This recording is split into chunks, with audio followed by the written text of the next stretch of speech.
자, 시편 1편 1절에서 6절까지의 말씀을 저희가 한 절씩 교독해서 읽겠습니다. 함께 읽습니다. 복 있는 사람은 악인들의 꾀를 따르지 아니하며 죄인들의 길에 서지 아니하며 오만한 자들의 자리에 앉지 아니하고 오직 여호와의 율법을 즐거워하여 그의 율법을 주야로 묵상하는도다. 그는 시냇가에 심은 나무가 철을 따라 열매를 맺으며 그 잎사귀가 마르지 아니함 같으니 그가 하는 모든 일이 다 형통하리로다. 악인들은 그렇지 아니함이요 오직 바람에 나는 겨와 같도다. 그러므로 악인들은 심판을 견디지 못하며 죄인들이 의인들의 모임에 들지 못하리로다. 무릇 의인들의 길은 여호와께서 인정하시나 악인들의 길은 망하리로다. 아멘. 자리에 앉아주시기 바랍니다.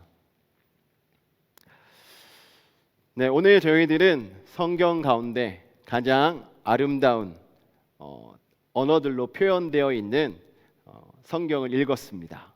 시편은 여러분들이 잘 아시는 것처럼 시입니다. 아무래도 시는 사람들의 마음을 많이 움직이기도 하죠. 또 자신의 고백이기도 하고 자신의 생각을 담고 있는 글이기도 합니다. 이 시편은 150편으로 되어 있습니다. 성경에서 66권 중에 가장 긴 책입니다. 근데 이 150편이 5권으로 또 나눠져 있고요. 저희들이 오늘부터 5권 중에 1권을 다 하면 좋겠지만 1편부터 15편까지 저희가 함께 나누면서 은혜를 나누려고 합니다.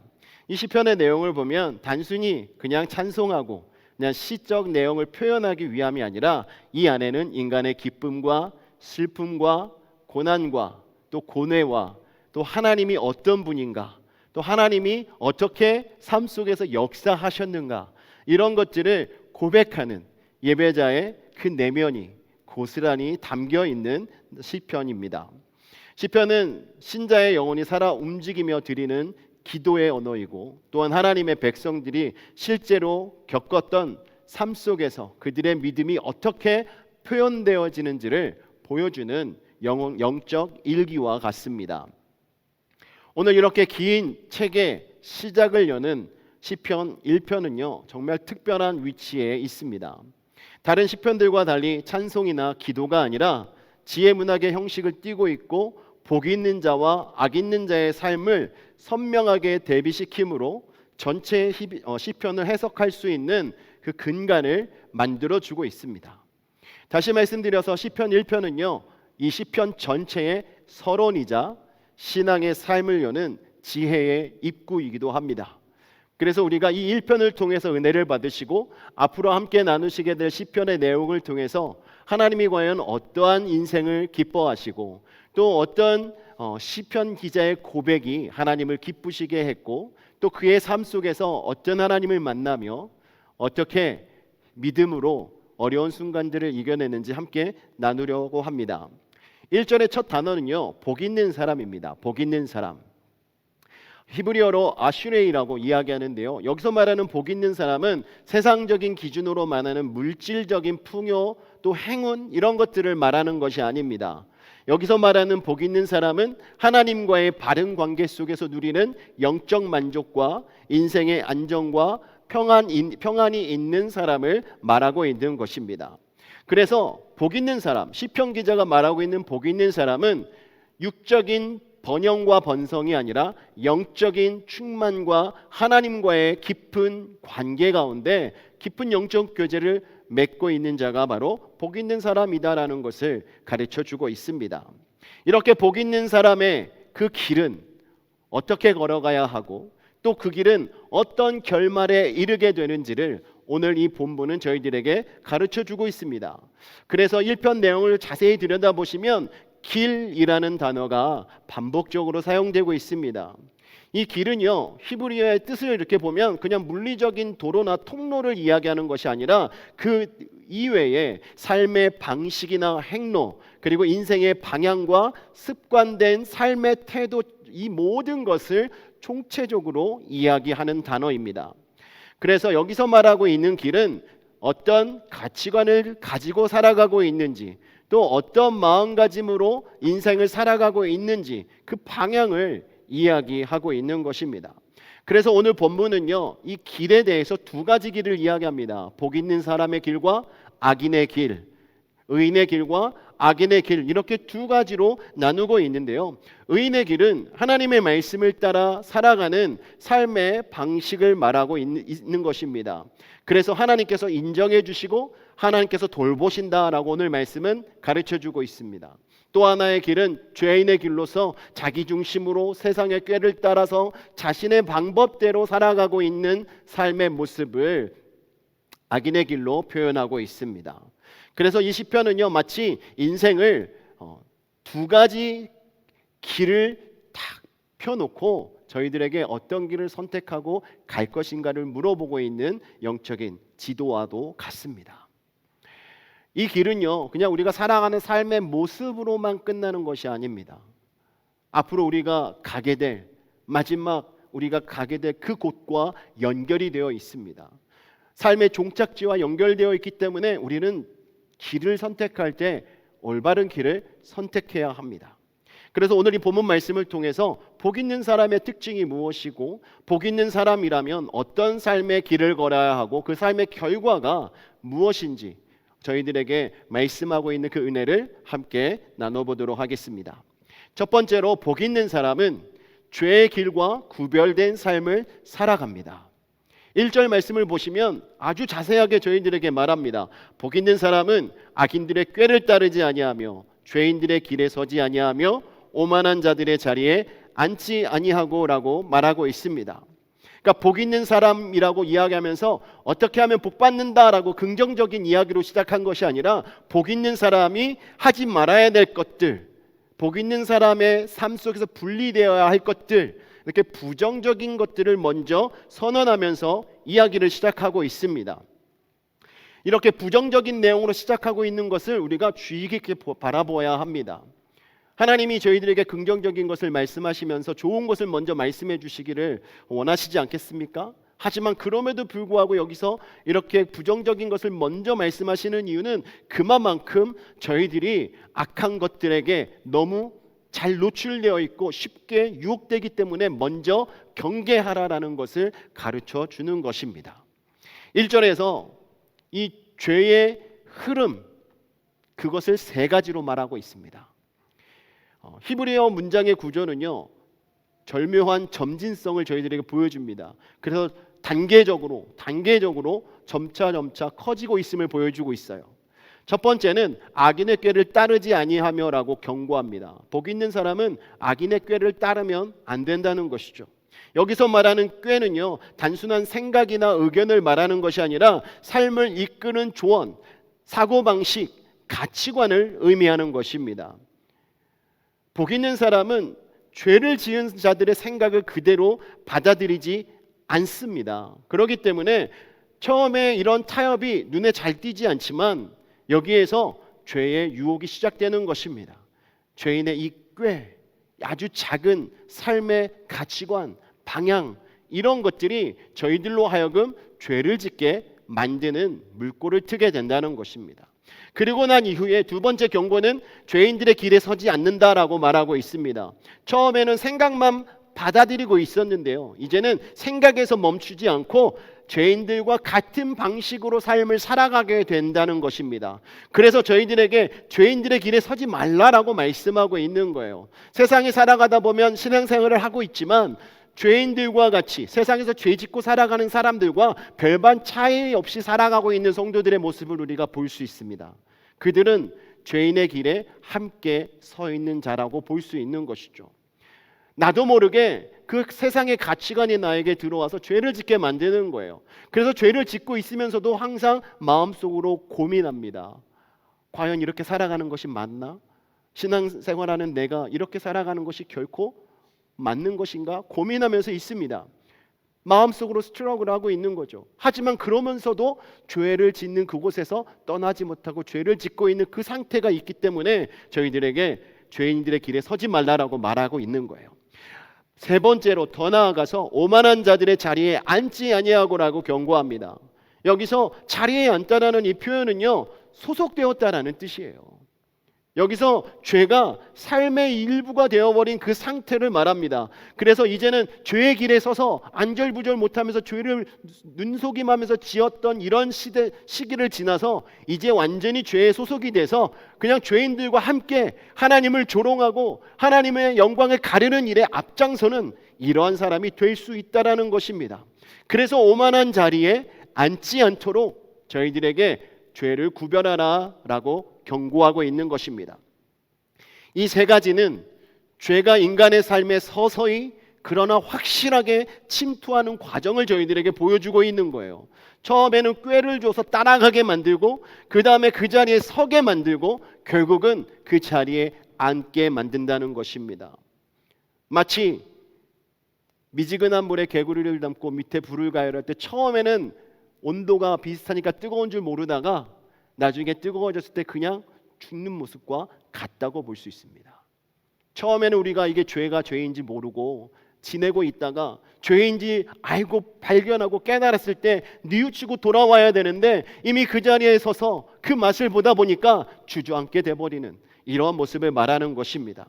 사탄은 이렇게 저희들을 공격합니다. 사탄은 저희들에게 이러한 방식으로 악인의 길을 걸어가도록 유혹한다는 것입니다. 이렇게 점차적으로 우리의 삶의 정체성과 우리의 삶을 지배하게 되면 더 이상 사단이 저희들을 흔들지 않습니다.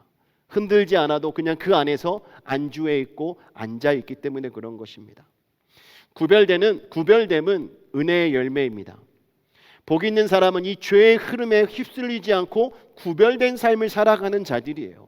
죄를 멀리할 수 있다는 것은 하나님께서 주신 그 구별됨의 그 은혜에 임해 있는 것을 말하는 것입니다. 하나님께서는 저희들에게 구속의 은혜를 허락해 주셨습니다. 죄를 사해 주시고 죄와 상관없는 길을 걸어갈 수 있도록 은혜를 베풀어 주신 것이죠. 그래서 우리는 그 구속의 은혜를 입은 자로서 하나님과 동행하는 길을 선택하고 갈 수 있게 된 것입니다. 그래서 저희들이 복 있는 자다라고 시편 기자가 말하고 있는 것이죠. 우리가 하나님을 사랑하기 때문에 이제 더 이상 죄를 사랑하지 않고 죄를 미워하며 그 자리에서 물러나게 되는 것입니다. 에베소서 5장 7절과 8절 말씀에 이렇게 말합니다. 그러므로 그들과 함께하는 자가 되지 말라. 너희가 전에는 어둠이었더니 이제는 주 안에서 빛이라. 빛의 자녀들처럼 행하라. 구속의 은혜를 입은 저희들이 이제는 빛 대신 주님과 함께 살아가면서 구별된 인생이 되어 이제는 빛을 발하는 자가 되었다는 것입니다.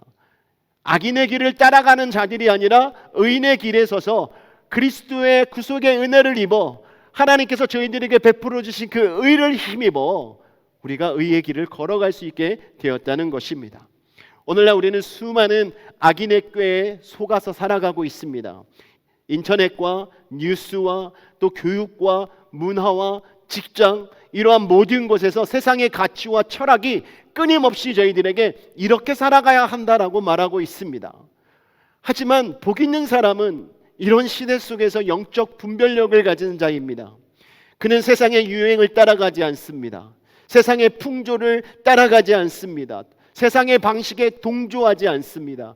오직 하나님의 말씀 안에서 하나님의 말씀을 존귀히 여기며 그 말씀이 인도하는 대로 따라가는 자가 복 있는 자인 것입니다. 구별된 삶은 고립된 삶이 아닙니다. 우리가 죄를 떠나서 세상의 가치관을 떠나서 살아갈 때 꼭 우리는 사람들로 하여금 고립된 것처럼 느낄 수 있습니다. 하지만 그것은 결코 고립이 아니라 우리는 거룩한 구별의 삶을 살아가는 모습인 것입니다. 이렇게 구별됨은 거룩함의 시작이 되는 거예요. 이러한 거룩한 삶이 세상 속에서 빛으로 살아가는 능력이 되는 것입니다. 왜 저희가 죄 앞에 섰을 때 우리가 그것을 싸워 승리하지 못하는 줄 아십니까? 바로 이렇게 거룩한 구별된 삶이 없기 때문에 그런 것입니다. 우리는 주님 앞에 서서 주님 빛 대신 주님을 바라보고 그 빛을 힘입어서 이 땅 가운데 그 빛을 발하는 성도가 되어야 할 줄 믿습니다. 죄의 길에 서지 마십시오. 죄의 꾀에 속지 마십시오. 죄의 자리에 서지 마십시오. 여러분들이 그 죄와 타협하는 그 순간 여러분이 걸어가는 그 길은 복 있는 자의 삶의 모습과 그 길과 점점 멀어질 수밖에 없는 것입니다. 그러므로 사랑하는 성도 여러분, 저와 여러분이 주님의 말씀 앞에 늘 구별된 거룩한 삶을 살아가시는 성도가 되시기를 주님의 이름으로 축원합니다. 두 번째, 오늘 말씀이 저희들에게 주시는 교훈은요, 복 있는 사람은 하나님의 말씀에 뿌리 내린 삶을 살아간다라고 말씀하고 있습니다. 2절과 3절 말씀을 우리가 함께 한 목소리로 합독하겠습니다. 오직 여호와의 율법을 즐거워하여 그의 율법을 주야로 묵상하는도다. 그는 시냇가에 심은 나무가 철을 따라 열매를 맺으며 그 잎사귀가 마르지 아니함 같으니 그가 하는 모든 일이 다 형통하리로다. 아멘. 2절과 3절 말씀의 내용을 보면 시편 기자가 어떤 자가 복 있는 자인지를 가르쳐 주고 있습니다. 그리고 그가 어떻게 형통하게 되는지를 자세하게 가르쳐 주고 있습니다. 여기에 첫 번째로 보면 시편 기자는 여호와의 율법을 즐거워한다라고 말씀하고 있습니다.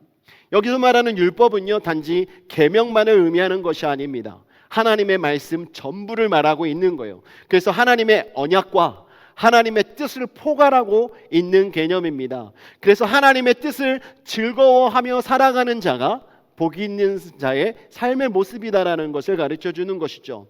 여기서 즐거워한다는 것은 단순히 인정하고 동의한다는 것이 아니라 그 말씀을 기뻐하고 사모하고 사랑한다는 그러한 감정의 표현을 담고 있습니다. 그러니까 하나님 말씀에 대한 이러한 기쁨은 복 있는 사람의 영적으로, 내적으로 뿌리 내린 영적 생명력의 증거인 것입니다. 그래서 복 있는 사람은요, 하나님 말씀을 들을 때마다 그 말씀이 꿀송이처럼 달고 그 말씀을 들을 때마다 아멘으로 말씀을 화답하게 되는 것입니다. 혹 저희들의 죄를 지적하고 가르쳐주는 말씀이 들린다 할지라도 그 말씀이 불편함으로 다가오는 것이 아니라 그 말씀이 감사함으로 다가와서 우리의 죄를 회개하고 하나님 앞에 온전히 서는 거룩하게 구별되는 순간으로 맞이하게 된다는 것입니다. 예레미야 선지자도 15장 16절에 말씀합니다. 만군의 하나님 여호와시여, 나는 주의 이름으로 일컬음을 받는 자라. 내가 주의 말씀을 얻어 먹었사오니 주의 말씀은 내게 기쁨과 내 마음의 즐거움이오나. 여러분, 시편 기자와 같이 예레미야 선지자도 하나님의 말씀을 기쁨과 즐거움으로 여기고 있습니다. 여러분 복 있는 자의 말씀을 대하는 태도는 바로 기쁨과 즐거움으로 그 말씀을 받아들이는 거예요. 그리고 그 복이 있는 자는요, 주야로 그 말씀을 묵상합니다. 주야로 말씀을 묵상한다는 것은 무엇이겠습니까? 여기서 묵상한다는 것은 되뇌이다, 읊조리다, 속삭이다라는 뜻을 가지고 있습니다. 그러니까 하나님의 말씀을 들으면요, 그 말씀을 낮과 밤으로 계속 읽는 거예요. 계속 우리의 입술로 고백하는 겁니다. 그러면서 그 말씀이 내 삶의 일부가 되도록 반복해서 하는 행동을 말하는 것입니다. 그러니까 복 있는 사람은 하루의 일과를 시작하고 마무리 지을 때 항상 하나님의 말씀으로 시작하고 말씀으로 끝난다는 거예요. 하나님의 말씀을 들으면 삶의 구석구석에서 그 말씀을 묵상하면서 읽으면서 제 입술로 고백하면서 그 말씀이 내 삶에 묻어날 수 있도록 하는 자가 바로 복 있는 자라는 것입니다. 이것은 지속적이고 전인격적인 하나님 앞에서의 헌신을 보여주는 것입니다. 이것은 말씀을 단지 읽는 시간뿐 아니라 삶의 전체의 그 리듬을 이 말씀으로 녹여낸 삶을 살아간다라는 것을 말하는 거예요.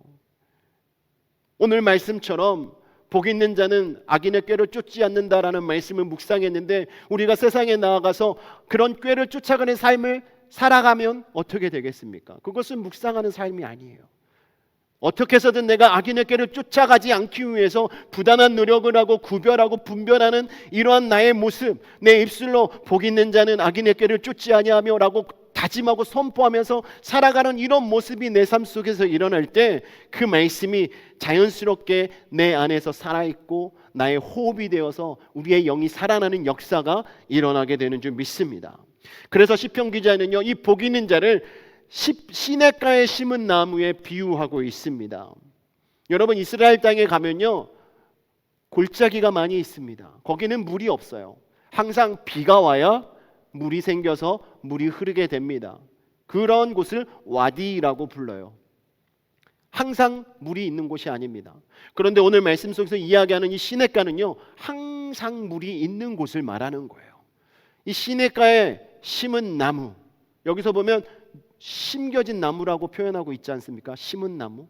자기 스스로 그곳에 있게 된 것이 아닙니다. 누군가가 수고해서 심었다는 것이죠. 어디에 심었습니까? 시냇가에, 물가 옆에 심었다는 거예요.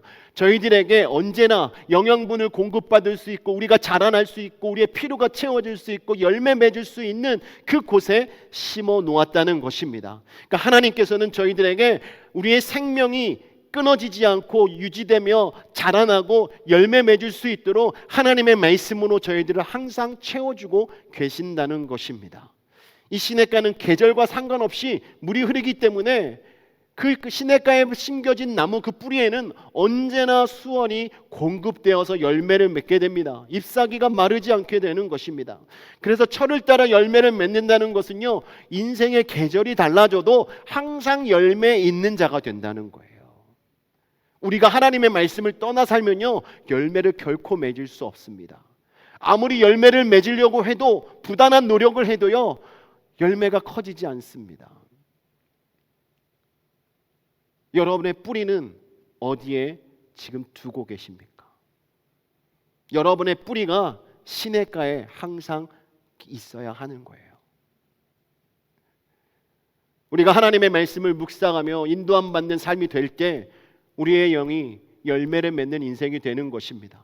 영원히 마르지 않는 복을 얻으며 살아가게 되는 것입니다. 그래서 시편 기자가 말하는 거예요. 그가 하는 모든 일이 다 형통하리로다. 할렐루야. 하나님의 말씀을 사랑해서 주야로 묵상하며 살아가는 자는 마치 시냇가에 심겨진 나무와 같은데 잎사귀가 마르지 않고 열매가 풍성해서 그가 하는 모든 일이 형통합니다라고 시편 기자는 지금 저희들에게 가르쳐주고 있는 거예요. 여러분, 여기서 말하는 형통이 그냥 우리가 추구하고 육신적으로 사람들이 추구하는 세상적인 번영과 그냥 물질적인 축복만을 이야기하는 것이겠습니까? 이것은 그거보다 한 단계 더 높아서요, 그런 번영이 아니라 하나님께서 인도하여 주셔서 하나님께서 언제나 함께 하시고 실패와 고난과 아픔 속에서도 믿음을 잃지 않고 희망을 잃지 않고 살아가게 하는 그 형통함이 저희들에게 있게 될 것이라고 시편 기자가 말씀하고 있는 것입니다. 말씀에 뿌리 내린 삶은 오늘날 더 절실하게 저희들에게 요구되는 신앙의 모습입니다. 수많은 소음과 정보 속에서도 하나님의 말씀을 묵상하는 것이 결코 쉬운 일이 아닙니다. 하지만 여러분이 진정으로 하나님께서 가르쳐 주신 대로 복 있는 사람이 되길 원하신다면 말씀을 떠나지 마십시오. 여러분 곁에 말씀을 항상 두셔야 합니다. 내 생각이 옳은 것 같고 내 경험이 옳은 것 같고 내 판단이 옳은 것 같아도 하나님의 말씀이 NO라고 말씀하시면 우리는 과감하게 우리의 모든 것을 그 말씀 앞에 내려놓을 수 있는 이러한 결단과 지혜가 필요한 것입니다. 여러분의 경험과 지혜 모두가 소중한 것입니다. 하지만 여러분들이 잊지 말아야 할 것은 하나님을 중심으로, 하나님의 말씀을 중심으로 가지고 있는 지혜나 경험이 아닌 것은요, 여러분들을 악인의 꾀를 쫓아가게 만들 수도 있고 죄인의 길에 서게도 만들 수 있고 오만한 자의 자리에 앉게도 만들 수 있다라는 사실을 여러분 생각하셔야 합니다. 여러분은 어떤 길을 선택하시겠습니까? 하나님의 말씀을 묵상하고 주야로 묵상함으로 하나님께서 주시는 그 형통함을 누리시기를 원하십니까? 아니면 이러한 죄의 길을 따라감으로 인해서 세상의 번영과 내 만족을 위해서만 살아가고 계시길 원하십니까? 여러분, 오늘 선택하셔야 합니다. 하나님은 오늘 이 말씀을 통해서 여러분들이 주님 안에서 복 있는 사람으로 살아가기를 원한다라고 말씀하고 계시는 줄 믿으시기 바랍니다. 저와 여러분이 이러한 형통함을 누리며 하나님 앞에서 말씀으로 인하여 기뻐하고 말씀으로 인하여 새롭게 변화되고 말씀의 뿌리를 내려서 성숙한 그리스도인으로 변화되는 저와 여러분 되시기를 주님의 이름으로 축원합니다. 마지막으로 오늘 말씀은요, 복 있는 자의 길에 대해서 정확하게 무엇이다라고 가르쳐 줍니다. 복 있는 자의 길은 하나님이 인정하는 길이다. 여러분, 누군가의 인정받는 거 참 좋아하시죠? 여러분들이 사랑하는 분들에게 인정받으면 너무나 좋죠. 또 세상에서 그러지 않습니까? 남자들은 아내의 칭찬을 먹고 산다. 아내들이 칭찬하면 그 어떤 사람들의 칭찬보다도 남편들의 길을 세워줍니다. 오늘 본문 말씀 속에서요, 이 시편 1편은 복 있는 사람의 길을 노래할 뿐만 아니라 반대인 악인들의 길을 말하고 있습니다. 그러면서 오히려 악인들의 길이 부각되는 것이 아니라 그러기 때문에 복 있는 자의 길이 얼마나 복된지를 보여주고 있습니다. 4절 말씀에 보면 악인은 그렇지 않음이요 라고 이렇게 시작합니다. 악인은 그렇지 않다는 것은 무엇이에요? 앞서서 말했던 내용처럼 하나님의 말씀을 사랑하지 않고 말씀을 묵상하지 않고 자신의 마음대로 살아가고 죄의 길에 서 있고 오만한 자리에 앞다투어 나가는 이러한 자들이 악인이다라고 말하고 있는 것입니다. 이렇게 의인과 복 있는 자와 악인에 대한 이 대조를 통해서 저희들에게 더욱더 복 있는 자의 삶을 살아가야 한다는 것을 강조하며 이야기하고 있습니다. 여러분, 복 있는 자는 겨가 아닌 나무와 같은 인생이기 때문에 흔들리지 않습니다. 그래서 여기에 악인에 대해서 4절에 보시면 오직 바람에 나는 겨와 같도다라고 말하고 있어요. 바람에 나는 겨. 곡식 추수할 때 여러분 아시죠? 겨하고 알곡하고 섞여 있는 것을 이렇게 광주리에 담아서 선풍기 밑에다 탁 떨어뜨리면요, 겨는 바람에 날아가고요, 알곡들은 바닥으로 그대로 떨어져서 수확을 하게 됩니다. 이 겨는 껍데기예요. 생명도 없습니다. 영양도 없습니다. 무게도 없습니다. 또한 지속성도 없습니다. 이 비유는 악인의 삶이 얼마나 더덥고 허무한 것인지를 상징적으로 보여주고 있는 것이에요. 악인이 너무나 잘 되는 것 같아도요, 거기에는 생명이 없습니다. 거기에는 지속성이 없습니다. 그냥 바람 불면 날아가 없어질 허무한 것이라는 것을 가르쳐 주고 있는 것입니다. 반대로 하나님의 말씀에 뿌리를 받고 살아가고 있는 의인들은요, 정말 그 환경 속에서 결코 어떤 일이 있어도 쉽게 흔들리지 않습니다. 말씀이 저희들의 그 내면의 뿌리를 확 잡고 있기 때문에 언제나 우리는 든든히 서 있게 되는 것입니다. 사랑하는 성도 여러분, 세상은요, 하루에도 수십 번, 수백 번 뒤집히고 바뀌고 있습니다. 돈의 가치도 바뀌고 있고, 정치의 흐름도 바뀌고 있고, 세상의 인종도 바뀌고 있고, 여론의 흐름도 바뀌어갑니다. 누가 힘을 가졌느냐에 따라서 여론이 막 올라갔다 내려갔다 합니다. 여러분, 겉으로는 번영해 보일지 모르지만 말씀 없이 사는 삶은 결국 이 모든 것이 바람에 날려 없어지게 될 것이라는 겁니다. 하나님의 기준 앞에 설 때 그 삶은 아무런 열매도 남지 못한 채 무의미하게 사라지게 될 것입니다. 그러나 복 있는 자는 그 모든 것을 초월해서 영원히 변하지 않는 그 하나님 말씀의 뿌리를 내리고 살고 있기 때문에 결코 흔들리지 않습니다. 옆에서 누가 좋은 것을 가지고 와서 흔들어도, 또 누가 저희들에게 어떤 말을 한다 할지라도 결코 흔들리지 않게 되는 것입니다. 그래서 복 있는 자는요, 하나님 앞에 담대히 서게 되는 거예요. 5절 말씀 보겠습니다. 그러므로 악인들은 심판을 견디지 못하며 죄인들이 의인들의 모임에 들지 못하리로다 라고 말씀합니다. 이 말씀은 악인이 설 수 없다라는 선언입니다. 그리고 동시에 의인은 심판의 날에 하나님 앞에 의롭다 하심을 입고 그 앞에 설 수 있다라는 것을 가르쳐 주는 것입니다. 여기서 견디지 못한다라는 말은요, 히브리어로 야쿰이라고 하는데 굳게 서다, 버티다라는 의미를 가지고 있습니다. 그러니까 버티지 못하게 되는 것을 말하는 것이죠. 하나님의 심판 앞에서는 그 어떤 자도 자신의 의나 자신의 권세로, 자신의 능력으로 버틸 수 없다라는 것입니다. 하나님의 심판 앞에 설 수 있는 자는요, 자신의 의를 자랑하는 자가 아니라 하나님의 말씀에 뿌리를 내리고 날마다 하나님의 의를 드러내며 하나님의 인도하심 따라 순종하며 살았던 자가 그 앞에 서게 되는 것입니다. 복 있는 자는 이 의인의 회중 가운데 서 있게 될 것입니다. 하나님 나라에 들어가서 하나님의 공동체가 되어, 구원받은 공동체가 되어 살아가게 될 줄 믿습니다. 이 말씀은 종말의 구별, 심판의 날에 일어날 영원한 분리를 선언하고 있는 말씀입니다. 그래서 우리가 말씀의 삶을 두고 사는 이유는 단지 이 세상에서의 형통이 아니라 영원한 삶을 위한 것인 겁니다. 하나님 나라의 의인들의 이 총회에 들어가기 위하여 우리가 하나님 말씀으로 구별된 삶을 살아가는 것입니다.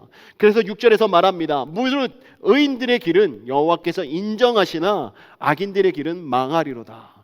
하나님께서 인정하시는 길은 의인의 길입니다. 하나님의 말씀을 따라 살아가고 하나님의 말씀의 능력을 공급받아서 힘껏 살아가는 자들, 그들에게 하나님께서 하나님의 인정함으로 그들을 맞이해 주신다라고 말하는 거예요. 하지만 반대로 악인들은 어떻습니까? 그들의 길은 망한다라고 말합니다. 그들이 아무리 발버둥 치고 아무리 힘을 써도 하나님 나라에 들어갈 수 없음을 말하고 있는 거예요. 하나님께서 인정하신다는 것은 단순히 알고 계신다라는 의미가 아닙니다.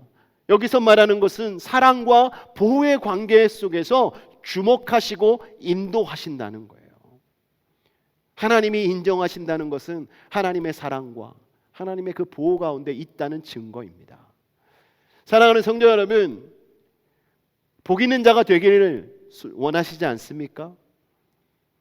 하나님은 복 있는 사람이 걸어가는 길에 그 어려움도 눈물도 결단도 다 기억하십니다. 그리고 그 길 끝에서 영광의 면류관으로 상을 주실 것입니다. 하나님의 아시는 길, 하나님께서 인정하시는 그 길을 걷는 사람은 결코 헛된 인생을 살지 않습니다. 오늘 저희가 주의 이름으로 하는 모든 수고가 하나님께서 인정하시는 길임을 믿으시기 바랍니다. 그래서 시편 1편은 복 있는 사람을 저희들에게 말하고 있는 거예요. 하나님께서 인정하시고 끝내 영광으로 인도하시는 그 길을 걸어가는 자가 어떠한 사람인지를 저희들에게 가르쳐주고 있는 것입니다.